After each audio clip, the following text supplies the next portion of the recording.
Alright, here's the plan. LOGN will fly me in with Gary, Bricko, and Kermit, and we will break in on foot. We need the rest of you to create a diversion in the front, so that way we can break them out with minimal security. We will give you the signal to retreat, and the droid will pick you up, and we will all escape out the front, since they will be so preoccupied they won't notice us slip out. Is that clear? I'll lead that assault. Who's on the fence? We don't know, but it's fair to assume mostly B2 droids and maybe a few others. But no major tank defenses, this is not a major facility. What if something goes wrong? Let's hope it doesn't. The strategy I suggest is if you lose contact with a trooper, you must make the most logical decision to determine if it's worth firing them or retreating. Right. Is there anything else we have to worry about?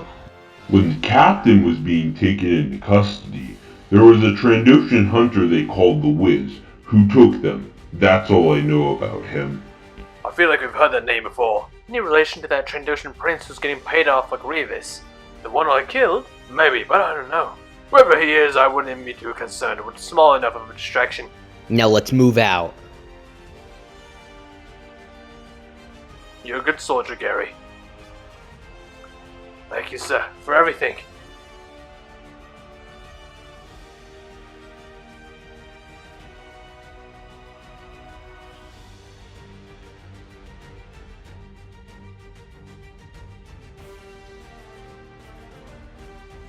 Bricko, can you scope it out?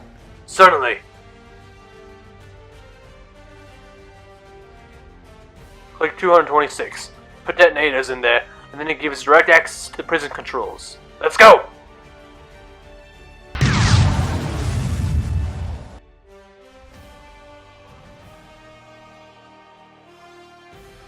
Did you hear that?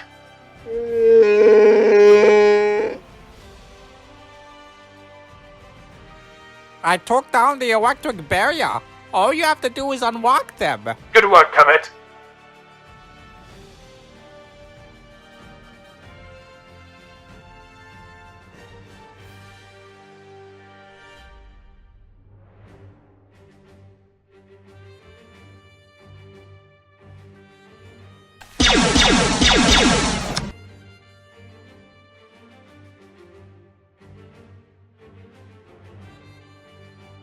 Forward!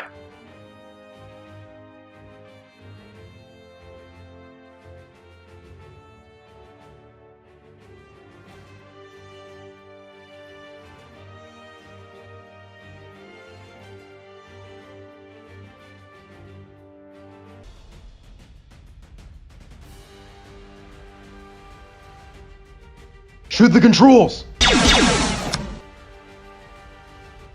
Wex, stay here, and when Bricko gives a signal, you hightail it out. Okay.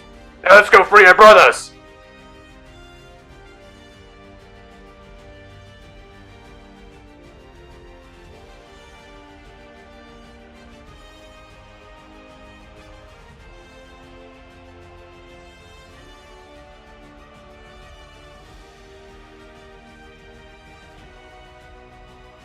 What is this I hear about surrendering?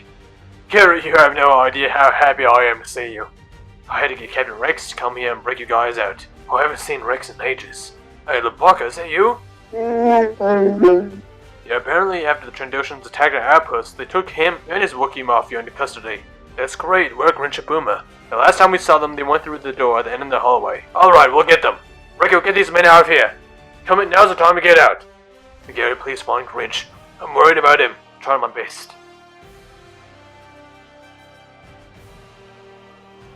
Captain is getting a little too close for comfort. Just hold a little bit longer. Sir, they're getting out now. Alright, everyone to retreat to the vault back point. What about Gary and Rico? They'll make it out. They always do.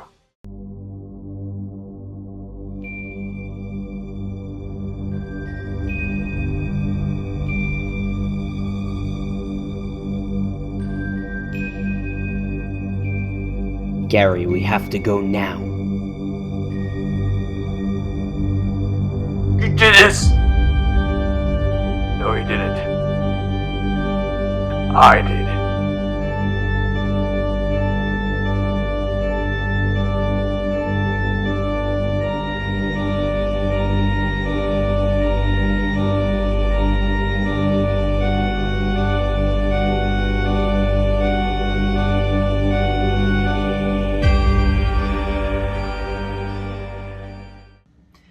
Hello everyone, it is I, Republic Studs, and welcome back to Clone Traitors Season 2, Episode 8. We are closing in on the last 2 episodes of Clone Traitors, which is absolutely insane. By the way, if you want to cop your own Gary Clone Traitor merch, then you could cop it right now on my merch store. I'll leave a link in the description, and it is absolutely epic. This episode I was so happy to produce.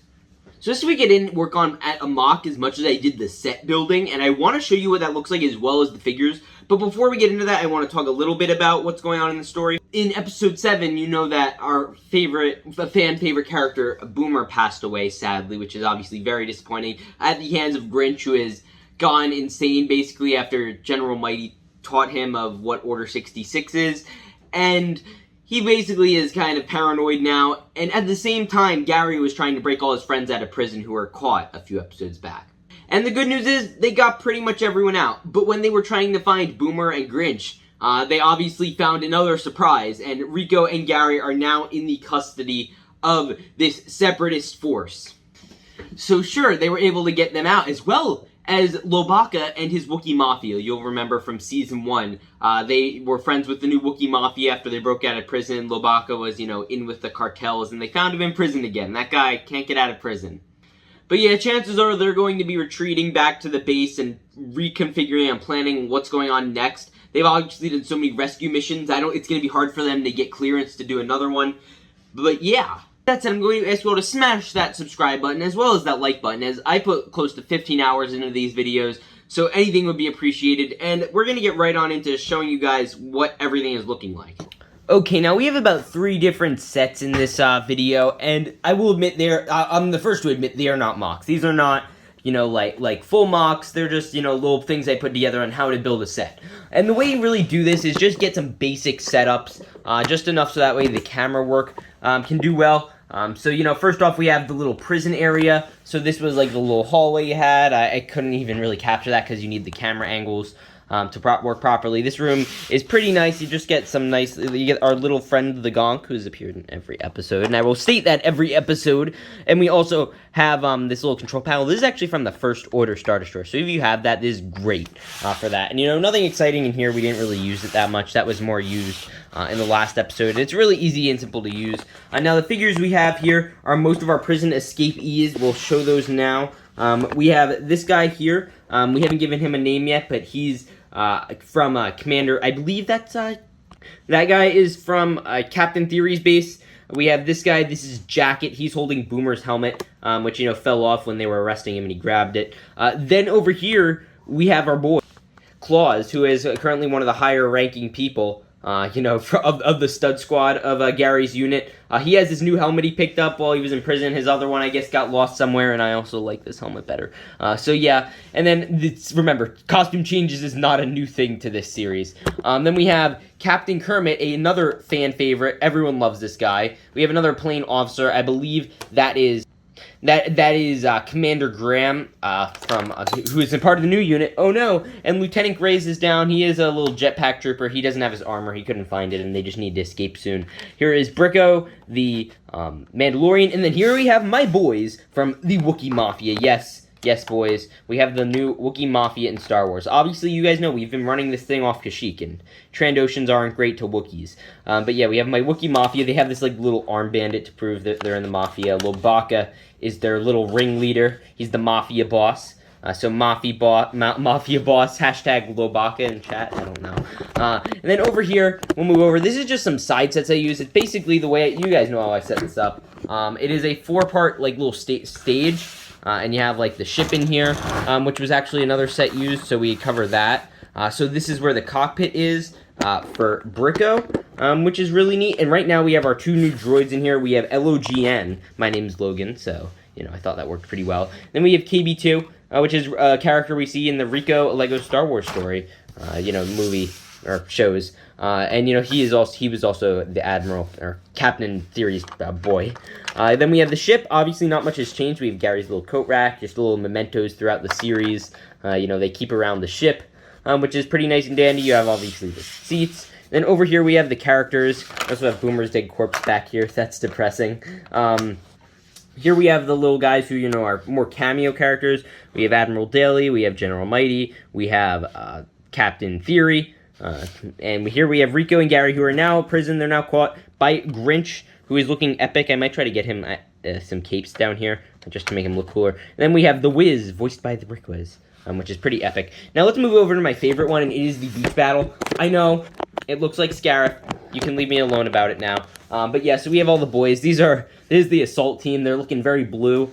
We have Rex's boys, we have Kicks, Rex, and Fives, and then we have Gary's boys. This is George, Gus, and Lucas, or Lucas is not really Gary's boy, but yeah. Also voiced by Captain Lucas, who claims to be making a return. I don't know, we'll have to wait and see. And then really here we just have the Scarif Assault base thing. I love this set. I can't overstate this set, how great it is. There's also this little room back here, nice little, it's just a nice fun platform, and I really love the way this turned out. We have some commando droids in here, just extras, if I need this. I'm probably going to keep that built just in case I think I'm using it. I'm not sure. We'll see. But yeah, let's move into the outro. Okay, and that about rounds up this episode of Clone Traitors. I want to thank you guys all for continuing your support of this series. It is one of my favorite series, and, it's coming to a close very soon. Now, this might be the last time you see me on camera for this series. Chances are the next 2 episodes are just going to be full cinematics, unlike the way I usually format them, which should be fantastic, and I'm very excited to do.